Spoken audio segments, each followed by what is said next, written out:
I can think of no better person to talk to about this than our meteorologist, Pat Pagano. Pat, good morning.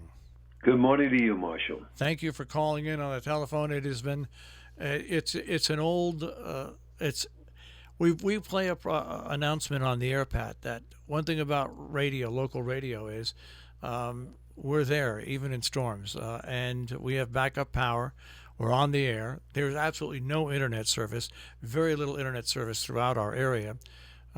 And Pat, that was one hell of a. First of all, a bunch of people did email me yesterday and contacted me and just said your forecast at 6:48 yesterday morning was just so on target. You said that the heaviest stuff should come up with us between 12 and 4. It did. The winds would pick up between 12 and 4. They did. The rain that came down was amazing. And, there are wind gusts here, Pat, that were at 70 miles an hour or higher.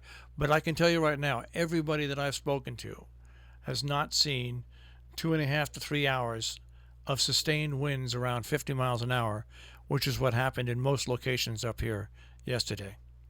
Yeah, and the Hurricane Center did a really phenomenal job. They had tropical storm watches out from the day before. They had tropical storm warnings out all of yesterday. They updated every single hour, telling us where the storm was. They did a great job, and once the computer models hooked onto it, they too did a pretty good job. We kind of thought that we would be in line for some of the heaviest rains, and as you go east, they get little. And really, there was maybe an inch of rain eastern Connecticut through Long Island. But then when you get over into the inland areas across our region, all the way down into the Appalachians, anywhere from 3 to 7 inches of rain fell. And the highest wind that I have seen so far was 78 miles per hour. This is in the Northeast. 78 miles per hour. That was at Farmingdale on Long Island. But there was a buoy off of Virginia that recorded a wind of 112 miles per hour. How about that? Well, like I said, I'm 67. I've been through a lot of different storms. I have never seen such continuous wind, and I'm telling you that the one huge gust that came through, which literally shook my house to its foundations. It was amazing yesterday, and the rainfall that came down with it. And it's very rare, Pat. Back in October, when we had that big October snowstorm, where we lost 100% of the state was without power. Well, it's not as bad right now. Only about 500,000 people, listen to that, 500,000 people in Connecticut are without power. But in the northwest corner, it's almost a complete wipeout. Almost every town is between 90 and 100% without power right now in northwest Connecticut. And some of the towns in adjacent eastern New York are that way as well. But it appears that we here in the northwest corner really took the major hit of this, and especially Sharon. Sharon is just unbelievable. Yeah. New Jersey, over 1 million people without power there. Thank God here, I lost power for about a half hour, and then I got it back. But our wires are underground here, and only in this town. You drive out of this town to the next town, and they're overhead wires. So as a result, my friends Michael and Joe live in the next town over, and Anthony and Andy, who also live in Bergen, New Jersey, they lost power. So, I was able to communicate on phone, cell phone. So I said to them, if you want to come here for dinner, you're more than welcome. It's not going to be anything special, and it wasn't. So they did come over. They were able to cool off a little bit. We had air conditioning. They ate, and then they left around 9-ish, and Pat went to sleep at 10. Could I tell you, Marshall, between last week and this week so far, I am literally a dish rag. I don't ever remember being so tired. I mean, as you know, last week I had the 2-hour sit in a dental chair with pain galore. Then I had the colonoscopy on Friday. I had the COVID test. I worked up at the lake on Saturday.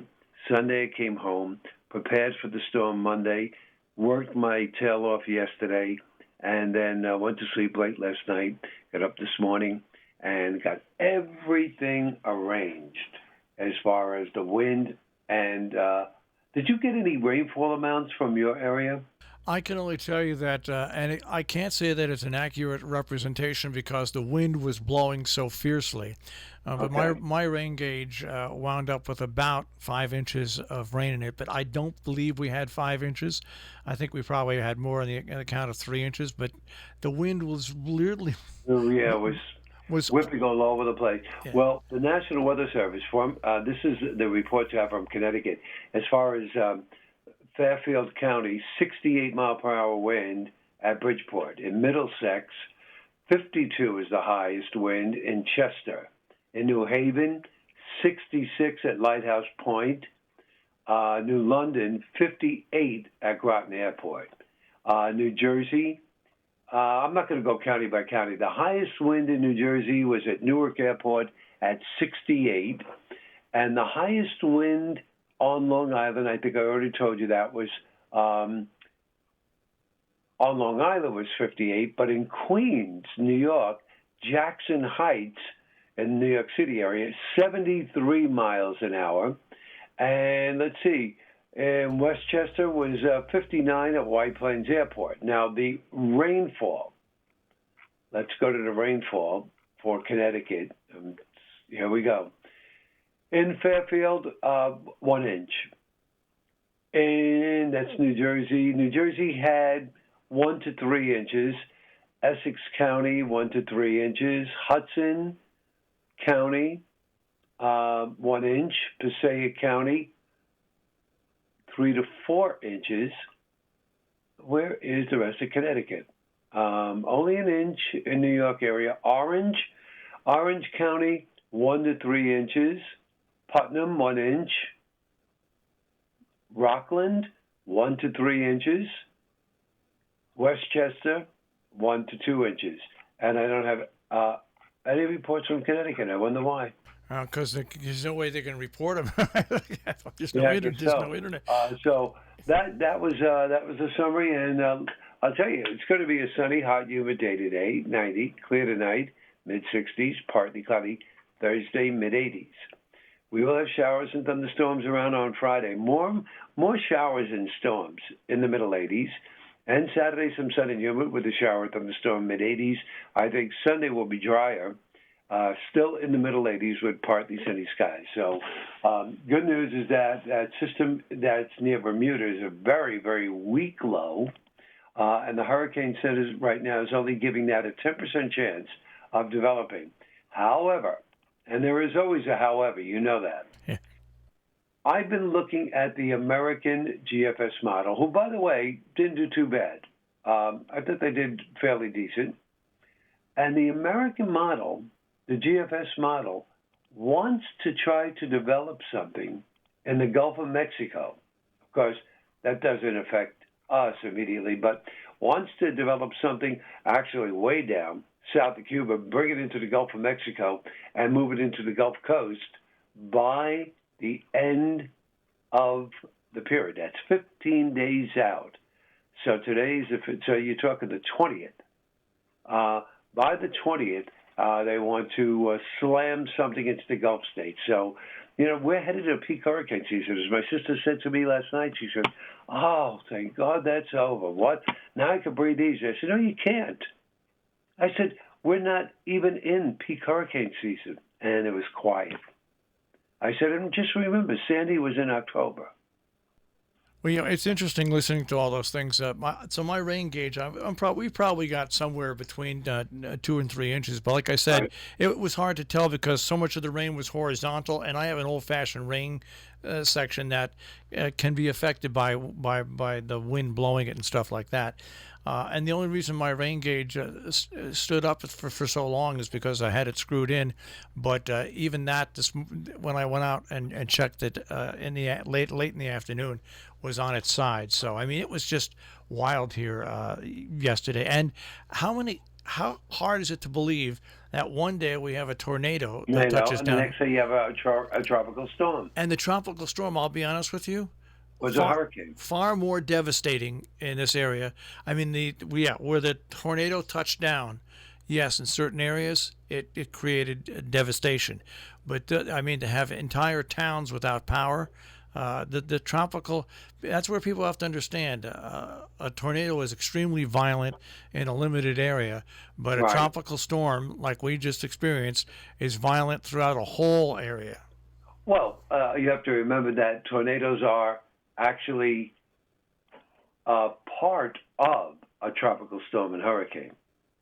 Tropical storm and hurricane is a huge real estate, covers huge real estate.